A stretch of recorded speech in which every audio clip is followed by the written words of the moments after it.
Hello everyone, welcome back to my channel Learn Practice Achieve. I am Sukirti, I am an educator and today we will discuss class 10 maths based on NCERT syllabus. Chapter number 9 में आज हम discuss करेंगे some applications of trigonometry.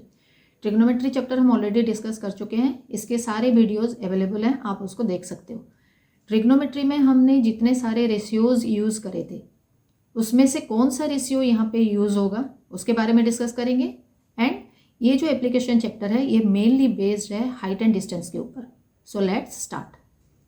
Next question शुरू करते हैं. An aeroplane when flying at a height of 4000 metre from the ground passes vertically above another aeroplane at an instant when the angle of elevation of the two plane from the same point on the ground are 60 degree and 45 degree respectively.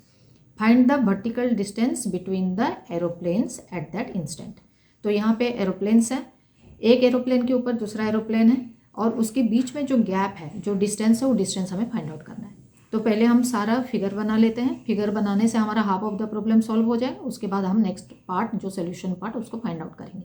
Okay, so first this is the first aeroplane.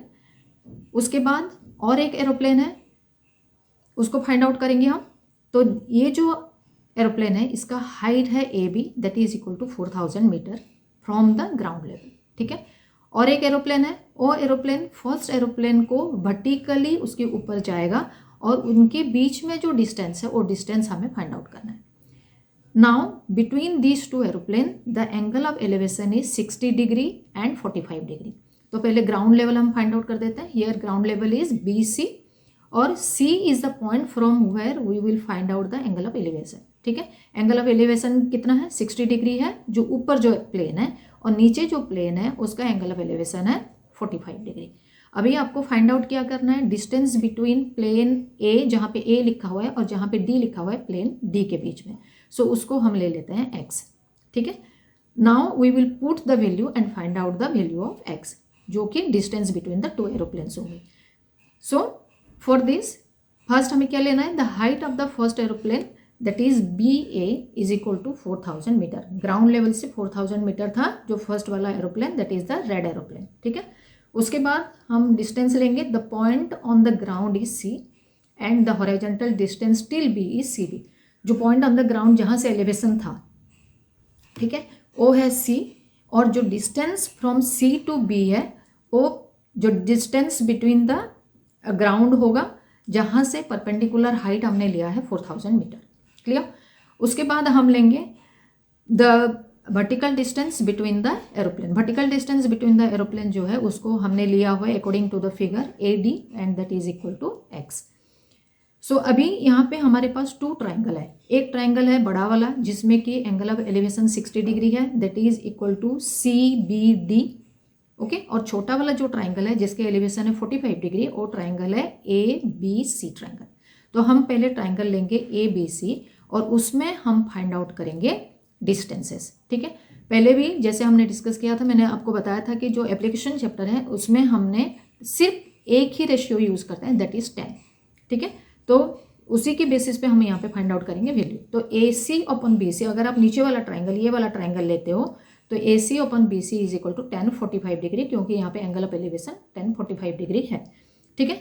उसके बाद what is the value of 10 45 degree? 10 45 degree का value हमें find out करने के लिए हमें table use करना पड़ेगा. And the value of 10 45 degree is equal to 1 according to the table of trigonometry. ठीक है. Then A B is equal to 4000 metre जो गिवन है, और B C is equal to हमने लिया हुआ है यहाँ पे बी सी, क्योंकि बी सी का वैल्यू गिवन नहीं है. ठीक है.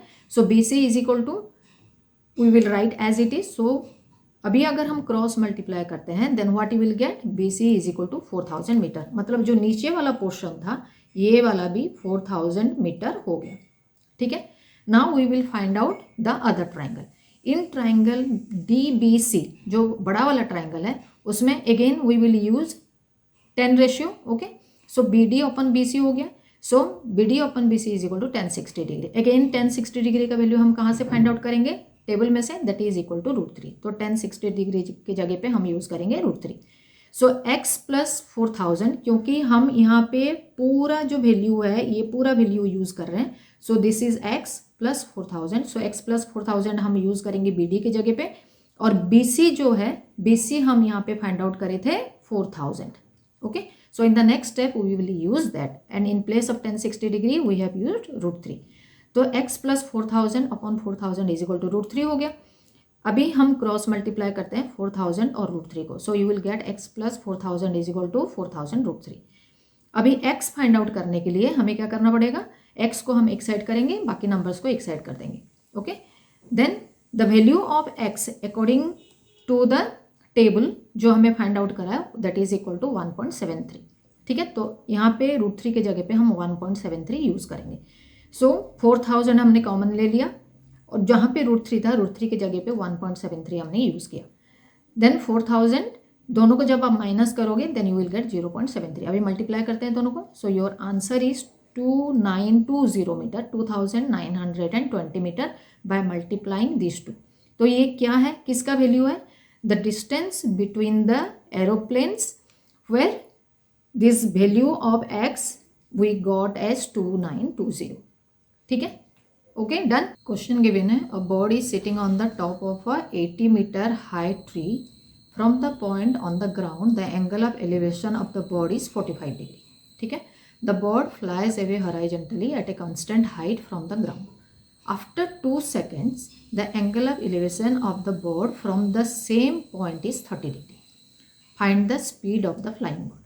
तो यहाँ पे बर्ड है हमारे पास, ट्री है, एक पॉइंट है ग्राउंड में जिस पॉइंट से एंगल ऑफ एलिवेशन हमें लेना है. ठीक है, सो फर्स्ट ड्रॉ करते हैं फिगर. सो ये ट्री हो गया और ट्री का हाइट गिवन है 80 मीटर. यहाँ पे हमने ले लिया ट्री का हाइट को BC. ठीक है, उसके ऊपर एक बर्ड है और जो ग्राउंड लेवल का हमारा डिस्टेंस है that is equal to AB and A is the point of elevation. ठीक है, A से हम ड्रॉ करेंगे बर्ड तक जो एलिवेशन होगा that is equal to 45 degree. और अभी बर्ड फ्लाई करेगी एक जगह से दूसरी जगह पे और जिस पॉइंट पे पहुंचेगी उस पॉइंट से जो एंगल ऑफ एलिवेशन होगा वो होगा 30 डिग्री. ठीक है, सो बर्ड फ्लाई करने के बाद अभी हम डिस्टेंस फाइंड आउट करते हैं that is equal to CE. अभी E से पॉइंट A तक हम फाइंड आउट करेंगे angle of elevation that is equal to 30 degree.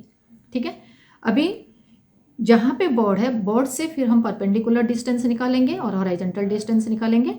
ठीक है, तो जो परपेंडिकुलर डिस्टेंस होगा CB 80 मीटर जैसे है तो E और D भी 80 मीटर होगा क्योंकि वो सेम परपेंडिकुलर हाइट है दोनों का.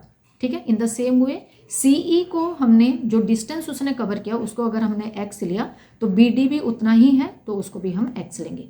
On the basis of this we will find out now what is the distance from C to E और उसके बाद बर्ड का स्पीड क्या है. ठीक है, अभी फाइंड आउट करते हैं. When you will see this figure you will see 2 triangle. 2 triangle यहाँ पे आपको दिखाई पड़ रहे हैं on the basis of the angle of elevation. एक 45 डिग्री एंगल के बेसिस पे, एक 30 डिग्री एंगल के बेसिस पे. ठीक है, so height of the tree BC that is equal to 80 centimetre given according to the question.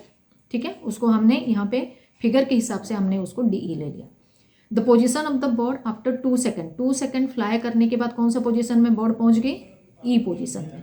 ठीक है, उसके बाद let the distance between C to E मतलब बर्ड का जो ओरिजिनल पोजीशन था उसके बाद जो फाइनल पोजीशन में पहुंचा तो उन दोनों के डिस्टेंस को हमने ले लिया x and that is also equal to BD. ठीक है, उसके बाद हम फाइंड आउट करेंगे ट्राइंगल ABC मतलब जो एंगल ऑफ एलिवेशन जिसमें है 45 डिग्री.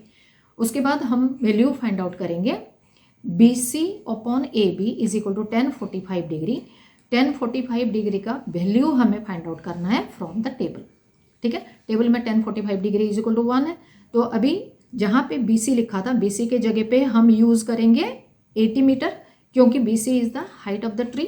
और AB जहाँ पे है AB को हम AB ही रखेंगे क्योंकि AB का वैल्यू हमें गिवन नहीं है. So when we will cross multiply we will get the value of AB is equal to 80 metre. ठीक है, नेक्स्ट में इन ट्राइंगल ADE जो छोटा वाला ट्राइंगल है जिसमें एंगल ऑफ एलिवेशन है 30 डिग्री. ठीक है, तो 30 डिग्री का वैल्यू लगाएंगे ED upon AD that is equal to 1030 degree. Again 1030 degree का वैल्यू हम कहाँ से फाइंड आउट करेंगे, ट्रिग्नोमेट्रिक टेबल से. Okay, so 1030 degree is equal to 1/√3. तो नेक्स्ट स्टेप में हम ED के जगह पे क्योंकि ED और CB सेम है तो ED के जगह पे हमने लगाया 80 और ए डी जहाँ पे था, A D is equal to A B plus B D, ठीक है। तो ए बी हमने फाइंड आउट करा था 80 मीटर और बी डी जो है हमने उसको लिया हुआ है एक्स। तो यहाँ पे हम वैल्यू पुट करेंगे 80 upon 80 plus x is equal to 1/√3, ठीक है। तो अभी इसको again we will cross multiply आप जब करते हो तो क्या आएगा, 80 plus x is equal to 80√3, ठीक है। So x is equal to 80√3 minus 80 हो गया और x is equal to 80 bracket अगर आप कॉमन ले लेते हो दोनों में से 80 और 80 तो √3 - 1 ब्रैकेट के अंदर आ गया, ठीक है। अभी हम क्या करेंगे, √3 का जो वैल्यू है, √3 का वैल्यू इज इक्वल टू 1.732, ये वैल्यू को हम यूज़ करेंगे अभी नेक्स्ट स्टेप में, ठीक है। तो 1.732 यूज़ करेंगे तो x is equal to 8 into 0.732 हो गया। तो value of x is equal to 58.56 metre. x क्या है, the distance covered by the bird from its original position after moving 2 seconds, ठीक है। फ्लाई करने के बाद जो पोजिशन में पहुंचा वो हो गया x, ठीक है। उसके बाद अभी आपको फाइंड आउट करना है speed of the flying bird. जैसे कि हम फिजिक्स में स्पीड फाइंड आउट करते हैं कैसे, डिस्टेंस अपॉन टाइम, यहाँ पे भी सेम फॉर्मूला हम यूज़ करेंगे, ठीक है।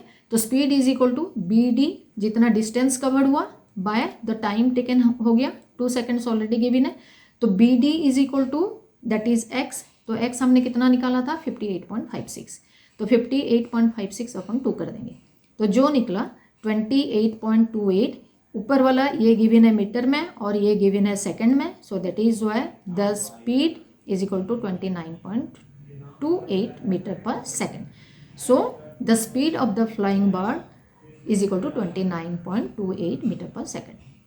Clear, done. ओके स्टूडेंट्स, आज हमने इंपॉर्टेंट क्वेश्चंस और हाईली एक्सपेक्टेड क्वेश्चन यहाँ पे डिस्कस किया हुआ है जो कि chapter some more applications of trigonometry से है। इसमें मैंने आपको काफ़ी सारे टिप्स भी बताए हुए हैं और सोल्यूशन को और भी इजी कैसे बना सकते हैं उसके बारे में मैंने समझाया हुआ है। तो वीडियो सारा अच्छे से और ध्यान से सुने और समझने की कोशिश करें। क्वेश्चंस कुछ डिफ़िकल्ट भी हैं लेकिन आप अगर उसको बार बार प्रैक्टिस करते हैं तो डिफ़िकल्ट क्वेश्चन भी आपको ईजी लगने लगेगा। So to get more of this kind of questions and solutions, watch out all my upcoming videos. Till then, bye bye. Thank you for watching.